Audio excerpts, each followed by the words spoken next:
Hello, my name is Vincent Keaney. I'm here in Boswell's Hotel in Dublin, just across the road from Leinster House, the home of the Irish Parliament. More importantly, I'm on Molesworth Street, where I've just purchased the Irish Constitution for €2.50. Now, the Irish Constitution belongs to every man, woman and child in the state, of which more anon.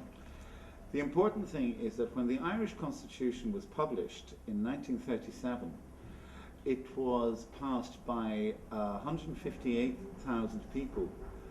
It wasn't an easy task. The country was evenly divided. As I hope after this YouTube presentation, I hope we'll have room for conversation and we'll have room for talk.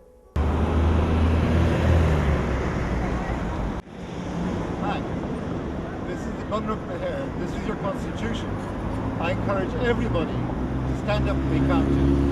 Larkin here in 1913 had no problem in doing it, and he caused a revolution. I'm calling on you now and everybody here in Ireland to force the Fianna Fáil government to give us the 3 by-elections that we demand. It's our constitutional right, and it's something we have to do for ourselves and our children. The great are great because we are on our knees. Let us rise.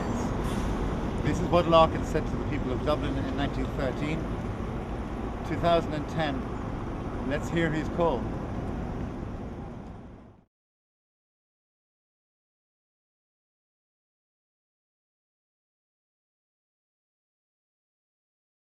Behind me is the Garden of Remembrance in Dublin.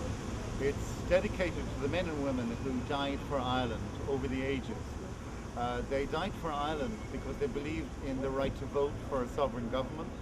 And today I appeal on Brian Cowan to call the 3 by-elections and let the Irish people decide whether they want to take NAMA on board or whether they don't.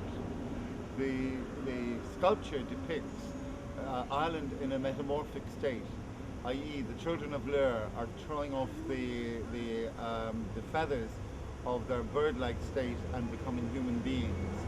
It's important that you, Cowan, and your government remember that the Irish people have not given you the right to govern. Give us the right to vote.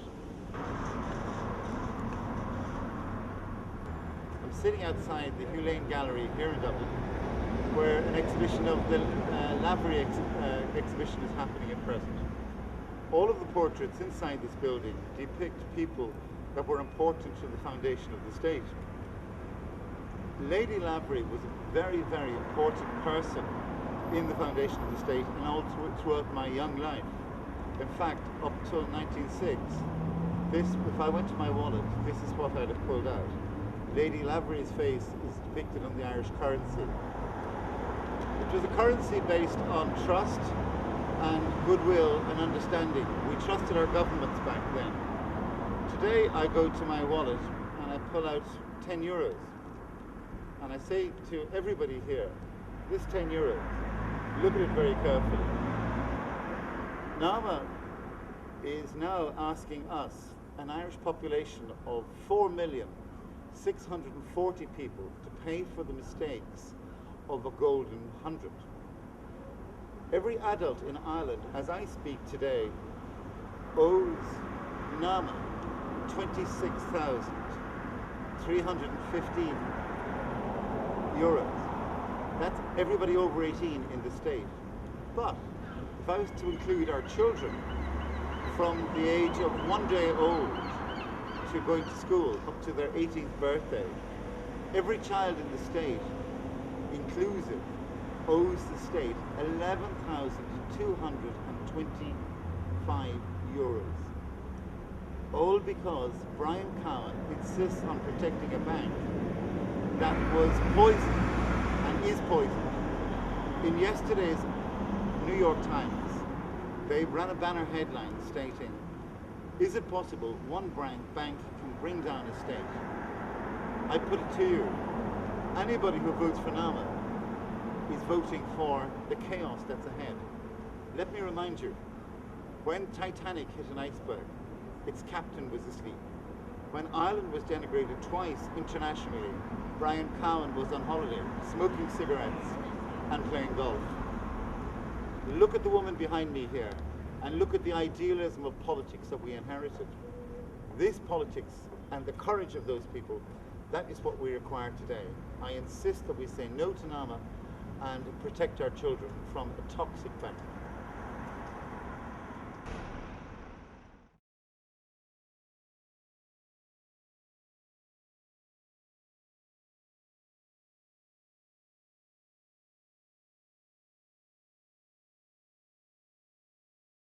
Charles J. Haughey, be my epitaph right on my country's mind. He served his country and loved his kind. His kind were the greatest crooks that we are now paying for. All those Nama golden 100 that paid him off and paid backhanders and Galway tent race deals. That's what his kind was. His kind was filth in limousines. Pure, honest to God, filth in limousines. And now his country is paying for the mess up and the mistakes of that filth. Even the man's grave flowers are withered. They're not worth a tuppenny damn, no more than his memory. This man, like Judas, sold the country for 30 pieces of silver for his own gain. He corrupted a Fianna Fáil party that was once elegant and important. He corrupted the ideals of De Valera. He corrupted the banks, and for everybody in Ireland that hates the fucker, I now wish to do a little act of protest here. Charles J., this is for everybody that I know of that hates you. Right?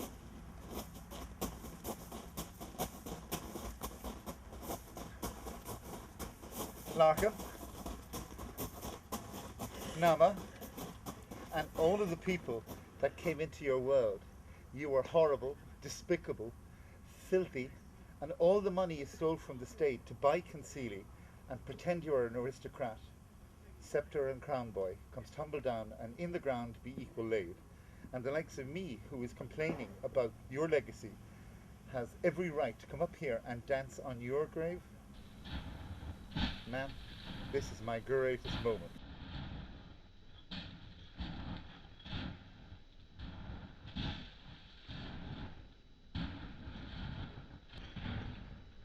I want the country to wake up at how bankrupt this guy's psychology caused every crooked banker and every crooked developer and every crooked dealer in the country to follow in his footsteps. So, Haughey, burn in hell, you bastard.